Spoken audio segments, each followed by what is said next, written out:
பொதுவா வீட்ல ஒரு குழந்தை பிறக்க போதுனாலே பெரிய கொண்டாட்டம் தான். அப்போ ட்வின்ஸ்னா கேட்கவா வேணும்? ஆனா 28வது வாரத்திலேயே வெறும் 840 கிராம் எடையோட ஒரு குழந்தை பிறந்தா? சமீபத்துல நம்ம பூரணை மருத்துவமனைக்கு வந்த இந்த சவாலான சூழலை டாக்டர் உமாசங்கர் அண்ட் டீம் எப்படி கையாண்டாங்கன்னு அவரிடமே கேட்டு தெரிஞ்சுப்போம். வணக்கம் டாக்டர். 28 வாரத்துல எமர்ஜென்சி எல்எஸ்சிஎஸ், குறை மாரத்துல பிறந்த இரட்டை குழந்தைகள். கேட்ட உடனே இது ரொம்ப சவாலான கேஸ்னு புரியுது. குழந்தைகள் பிறந்த உடனே நீங்களும் உங்க டீமும் எதிர்கொண்ட முதல் பெரிய சவால் என்ன? நீங்கள் சொல்கிற மாதிரி எங்களுக்கு இது ஒரு சவாலான கேஸாக தான் இருந்தது. முதல்ல குழந்தைகளின் எடை ரொம்ப குறைவாக இருந்தது. ஒரு குழந்தை 1.24 கிலோ, மற்றொரு குழந்தை 840 கிராம் தான் இருந்துச்சு. எடை குறைவை விட எங்களுக்கு முதல் உடனடி சவால் அந்த குழந்தையோட சுவாச பிரச்சனை. பொதுவாக நம்ம நுரையீரல் ஒரு பலூன் மாதிரி ஈஸியாக விரியணும். ஆனால் குறைமாத குழந்தைகளுக்கு இந்த நுரையீரல் இன்னும் முழுசாக வளராததால் அது தானாக விரியாமல் சுருங்கியே இருக்கும். அதனால தான் அவங்களுக்கு கடுமையான மூச்சு திணறல் வரும். மெடிக்கல் டேர்மில் இதுக்கு ரெஸ்பிரேட்டரி டிஸ்ட்ரெஸ் சிண்ட்ரோம் என்று சொல்லுவோம் நாங்கள். இதை சரி செய்ய அந்த குழந்தைகளுக்கு சர்ஃபெக்டன் தெரப்பி மூலமாக ஒரு திரவ மருந்தை அந்த குழந்தைய நுரையீரலுக்கு டைரெக்டாக செலுத்துவோம். அது அந்த குழந்தையோட சுருங்கியிருந்த நுரையீரலை சுலபமாக விரிய உதவுச்சு. அப்படி விரிஞ்ச நுரையீரல் திரும்ப சுருங்காமல் இருக்க ஹீப்அப் என்ற ஒரு கருவி மூலமாக காற்றழுத்தத்தை கொடுத்து அவங்க தொடர்ந்து மானிட்டர் செஞ்சுக்கிட்டே இருந்தோம். சரி டாக்டர், குழந்தைகளோட சுவாசத்தை சரி செஞ்சதுக்கு அப்புறம் வேற ஏதாவது சிக்கல்கள் வந்ததா? ஸோ சுவாச பிரச்சனை என்கிறது வெறும் ஒரு ஆரம்பம் தான். அதுக்கப்புறம் ஒன்றுக்கு பின் ஒன்றா பல சிக்கல்கள் வந்துக்கிட்டே தான் இருந்துச்சு. முதல்ல குறைமத குழந்தைகளுக்கு சாதாரண வர மஞ்சக்காமல நோயும் இந்த குழந்தைகளுக்கு வந்துச்சு. அதுக்கு நாங்கள் ஃபோட்டோ தெரப்பி மூலமாக சிகிச்சை கொடுத்தோம். அதுக்கப்புறம் வந்தது இன்னும் பெரிய சிக்கல், அதாவது ஆப்னியா. ஆப்னியானா மூச்சு நிறுத்தம். குழந்தைகளோட மூளை இன்னும் முழுசாக வளராததால் சில நேரம் அவங்க திடீர்னு சுவாசிக்க மறந்துடுவாங்க. இது ரொம்ப ஆபத்தான நிலை. அதனால் குழந்தைகளோட மூளையை தூண்டி குழந்தைகளுக்கு சீராக சுவாசிக்க கஃபைன் சிட்ரேட் என்கிற மருந்தை தொடர்ந்து அந்த குழந்தைகளுக்கு நாங்கள் கொடுக்க ஆரம்பித்தோம். சரி டாக்டர், சுவாசம் மற்றும் ஆப்னியா பிரச்சனைகளை சரி செஞ்ச பிறகு குழந்தைகளோட மற்ற உறுப்புகளும் சீரா இயங்க ஆரம்பிச்சிருக்கும் இல்லையா? அதுதான் இல்லைங்க. மற்ற உறுப்புகள் எல்லாம் சீராக வேலை செய்ய ஆரம்பிக்கணும்னு நாங்கள் எதிர்பார்த்த நேரத்தில் இன்னொரு பெரிய சவால் எங்கள் டீமுக்கு வந்துச்சு.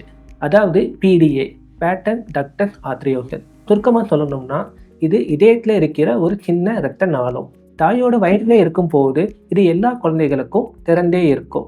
அண்ட் பிறந்த கொஞ்ச நேரத்திலே இந்த இரத்த நாளம் தானாகவே மூடிடும். ஆனால் இந்த குழந்தைகளுக்கு அது மூடவே இல்லை. அதனால இதயத்தோட செயல்பாடுகள் பாதிப்பு வர ஆரம்பிச்சது. அடுத்த வருஷமா இதை ஆரம்பத்திலே நாங்கள் கண்டுபிடிச்சிட்டோம். அறுவை சிகிச்சை தேவைப்படாமல் வெறும் மருந்துகள் மூலமாகவே அந்த இரத்த நாளத்தை நாங்கள் வெற்றிகரமாக மூட ஆரம்பித்தோம். டாக்டர், இதய பிரச்சனைய அறுவை சிகிச்சை இல்லாம சரி செஞ்சிட்டீங்க. ஆனா இப்படி தொடர்ந்து உயிருக்கு ஆபத்தான சூழல்களை சந்திச்ச அந்த குழந்தைகளோட பெற்றோர்கள் மனநிலை ரொம்பவே பாதிக்கப்பட்டிருக்குமே. இந்த சவாலை உங்க டீம் எப்படி கையாண்டது? நீங்கள் சொல்கிறது 100% உண்மைதான். பெற்றோர்கள் ரொம்பவே மனதளவில் சோர்ந்து போயிருந்தாங்க. பெரிய பிரச்சனைகள் இந்த குழந்தைகளுக்கு இருந்தாலும் சின்ன சின்ன சவால்கள் இன்னும் வந்துக்கிட்டே தான் இருந்துச்சு எங்களுக்கு. உதாரணமாக ஃபீட் இன்டாலரன்ஸ், அதாவது பால் செரிக்காமல் போகிறது. அப்புறம் நோய் எதிர்ப்பு சக்தி இந்த குழந்தைகளுக்கு சரியாக இல்லாததால் வர நியோனேட்டல் செப்சிஸ். இப்படி பிரச்சனைகள் தொடர்ந்து வந்தது. இந்த மாதிரி நேரத்தில் தான் எங்களுடைய முழு NIC டீமோட பங்கு ரொம்ப முக்கியமாகவே இருந்தது. 24 மணி நேரமும் நுணுக்கமான கண்காணிப்பு, நவீன கருவிகள், குறிப்பாக எங்கள் நர்சுகள் கொடுத்த அக்கறையான கவனிப்பு, இதெல்லாம் சேர்ந்து தான் அந்த பெற்றோர்களுக்கு பெரிய நம்பிக்கையை கொடுத்தது. டாக்டர், இவ்வளவு சின்ன 1 கிலோவுக்கும் குறைவான குழந்தைகளுக்கு ஒரு சாதாரண IV ஊசி போடுறதே பெரிய சவாலா இருந்திருக்குமே. அப்படி இருக்க ட்ரீட்மெண்ட் முடிகிற வரைக்கும் அந்த குழந்தைக்கு தேவையான மருந்துகள், சிகிச்சைகள்லாம் எப்படி கொடுக்க முடிஞ்சது? நீங்கள் சொல்கிறது சரிதான். இவ்வளவு சின்ன குழந்தைகளோட கை கால்களை IV ஊசி போடுறது என்பது ரொம்ப சவாலான காரியம். முதல்ல அந்த நரம்புகள் எங்களுக்கு கண்ணுக்கே தெரியாது. அப்படியே கண்டுபிடிச்சி போட்டாலும் அது ரொம்ப நாளைக்கு IV லைன் இருக்காது. அதனால் அடிக்கடி ஊசி மாற்றிக்கிட்டே இருக்கிற மாதிரி நிலைமை ஏற்படும். அந்த வலியையும் அவங்களால பொறுத்துக்கொள்ள முடியாது. அதனால தான் இப்படி ரொம்ப குறைந்த எடையோடு பிறந்த குழந்தைகளுக்கு நாங்கள் அம்பிளிக்கல் வெயின் கத்தீட்டர் என்கிற சிறப்பு முறையை பயன்படுத்துகிறோம். எளிமையாக சொல்லணும்னா, குழந்தையோட தொப்புள் கொடியில் இயற்கையாகவே பெரிய இரத்த நாளங்கள் இருக்கும். அந்த வழியாக ஒரு மென்மையான சின்ன டியூபை உள்ள செலுத்தி இதயத்துக்கு பக்கத்தில் இருக்கிற ஒரு முக்கிய இரத்த நாளத்துக்கு வரைக்கும் கொண்டு போயிடுவோம். ஒரே ஒரு தடவை மட்டும் இந்த அம்பிளிக்கல் வெயின் கத்திட்டரை பொருத்திட்டா போதும். கிட்டத்தட்ட 14 நாட்கள் வரை இதை பாதுகாப்பாக நம்ம பயன்படுத்தலாம். இதே லைன் மூலமாக குழந்தைகளுக்கு தேவையான ஊட்டச்சத்து, மருந்துகள் கொடுக்கறது மற்றும் இரத்த பரிசோதனைக்காக சாம்பிள் எடுக்கிறது வரைக்கும் எல்லாமே செய்ய முடியும். இதோட பெரிய நன்மை என்னன்னா, குழந்தைகளுக்கு தேவையில்லாம திரும்ப திரும்ப ஊசி போடுகிற வலியும், அதனால பெற்றோர்கள் படுற மனவேதனையும் முழுசா கம்மியாகும். டாக்டர், இத்தனை சிக்கலான சவால்களை எல்லாம் கடந்து அந்த குழந்தைகள் கடைசியாக எப்போ வீடு திரும்பினாங்க? இப்போ அவங்க எப்படி இருக்காங்க? கிட்டத்தட்ட 32 நாட்கள் தொடர்ந்து சிகிச்சை கொடுத்தோம் எங்க NICUல. 2 குழந்தைகளுமே முழுசா குணமடைஞ்சு பாதுகாப்பாக வீடு திரும்பினாங்க. அதுக்கப்புறம் அந்த குழந்தைகள் ஃபாலோஅப்புக்கு வந்தப்போ ஒரு குழந்தையோட எடை 1 கிலோ 500 கிராமும் மற்றொரு குழந்தையோட எடை 1 கிலோ 50 கிராமும் ஆக உயர்ந்திருந்தது.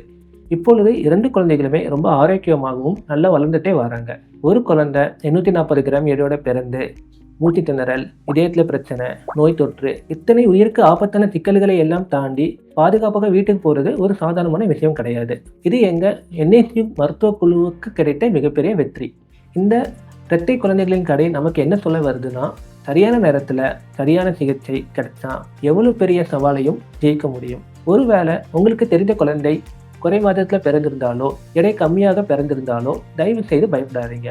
ஏன்னா எந்த மாதிரியான மருத்துவ சிக்கல்களையும் வெற்றிகரமாக கையாள தேவையான NICU வசதிகளும் அனுபவம் வாய்ந்த மருத்துவ குழுவும் எங்க பொருணை மருத்துவர்கள் இருக்கு. நன்றி.